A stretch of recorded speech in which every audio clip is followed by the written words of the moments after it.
750 millions d'euros, 12 mesures pour tenter de mettre fin à la crise des urgences qui dure depuis 6 mois. Annonce de la ministre Agnès Buzyn avec notamment un numéro unique d'appel d'urgence. Oui, ou encore des maisons médicales installées près des services saturés. En revanche, pas de réponse aux principales revendications des grévistes, les hausses de salaire ainsi que les créations de lits et de postes.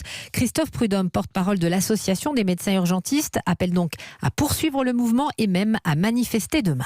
750 millions, ça pourrait être intéressant, mais ça ne suffit pas parce que, vous voyez, simplement pour que les personnes âgées en provenance des EHPAD restent dans leurs EHPAD et ne viennent pas aux urgences par défaut parce qu'il manque du personnel, eh bien, il faut créer 40 000 emplois dans les EHPAD. C'est ce que demandent les directeurs de ces établissements.